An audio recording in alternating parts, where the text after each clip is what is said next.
সব ফুল ডিফারেন্ট সব মাস হই সেন্টার লাইন টানবো দুইটা টানার পরে এই যে মিড পয়েন্ট সেন্টার লাইন যে এত দূর চলে আসছে এটা একটা আর্ক নিতে হবে তার আগে এই দুইটা বৃত্ত নিবা দুই সাইডে মাঝখানে দূরত্ব হলো কত 6 আছে না একদিকে তাহলে একদিকে 6 এদিকেও 6 12 হবে সিমেট্রিক করে দিবা যাতে মাঝখান থেকে দুইটা এক বরাবর থাকে ওকে তাহলে দুইটা বৃত্ত মিররও করতে পারো অসুবিধা নাই মানে মাঝখানের সাপেক্ষে মিরর উল্টা দিকে করে দিলে তাও হবে কিন্তু একটা হলো 2.8 ডায়া আর একটা হলো 5.6 ডায়া ওকে তাহলে প্রথমে এই চারটা হলো চারটা হওয়ার পরে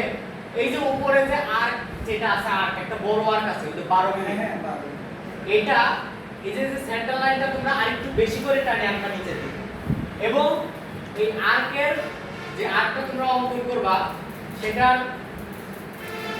কেন্দ্র হবে এই লাইনের উপরে কথা কি বুঝতেছো আমি বাংলায় বলতেছি আর্কের যে কেন্দ্র বৃত্তের যে অংশ সেটার কেন্দ্র হবে এই মিড পয়েন্ট সেন্টার লাইনের উপরে এবং এক ফুটা ওই জায়গায় দিবা আর এক ফুটা এই জায়গায় দিবা তাহলে আর্কটা কি হবে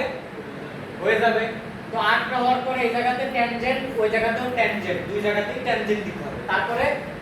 আর্কের মাপ 12 দিলে ওটা ফুলি ডিফাইন্ড হয়ে যাবে উপরেরটা ওকে দেন কি করতে হবে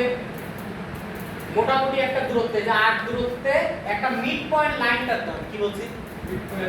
মিড পয়েন্ট লাইন মানে কি মাঝখানে টিপ দিলে দুই দিকে বাড়াবে নাকি ওই লাইনটাই তো মিড পয়েন্ট লাইন যেটা দূরত্ব হবে কত একটা হরিজন্টাল লাইন হবে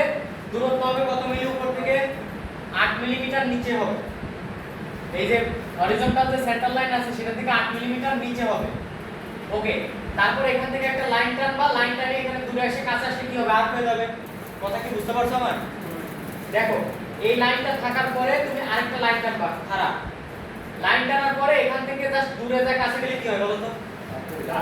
একটা আর্ক তৈরি হয় অটো আর্ক চলে আসে তো আর্কটা জাস্ট এখানে লাগাই সিমিলার আবার এখানে লাইন টানে এখানে আর্ক লাগাই দেব অথবা এক সাইড করার পরে এই দুইটা ধরে মাঝখানে অ্যাক্সিসের সাপেক্ষে উল্টা দিকে মিরর করতে হবে তাহলে হয়ে গেল আমাদের বাইরের শেপ এখন ভিতরের যে শেপটা আছে ও ফিলেট আছে দুইটা দেখো খেয়াল করো ফিলেট কত 1 মিলি হ্যাঁ 1 মিলি হলো তোমার এসে রেডিয়াস 1 মিলি আচ্ছা ভিতরের যে জিনিসটা আছে সেটা হলো একটা রেক্ট্যাঙ্গেল একটা খাড়া রেক্ট্যাঙ্গেল টানতে হবে ম্যাক্সিমাম তোমরা যে ভুলটা করবে সেটা হলো এই যে লম্বা লম্বি যে রেক্ট্যাঙ্গেলটা আছে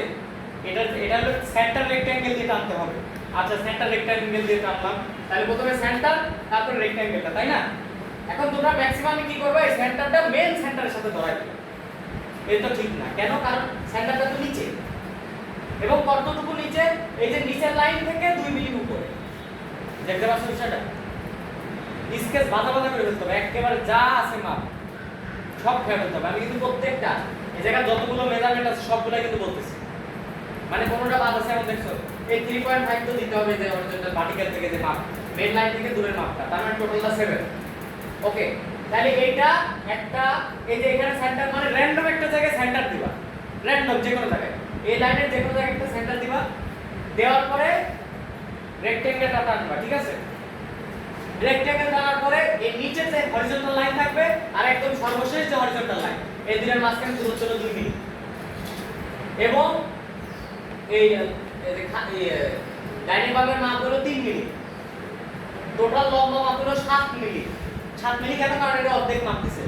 তো তুমি যদি টোটাল মাপ দাও তাহলে কত 7 মিলি আচ্ছা 4 r1 মানে এগুলো 1 মিলি করে এই চারটা 1 মিলি করে এই হয়ে গেল স্কেচ আমরা একটু প্র্যাকটিক্যাল আঁকা আমি প্রত্যেকটা ভাই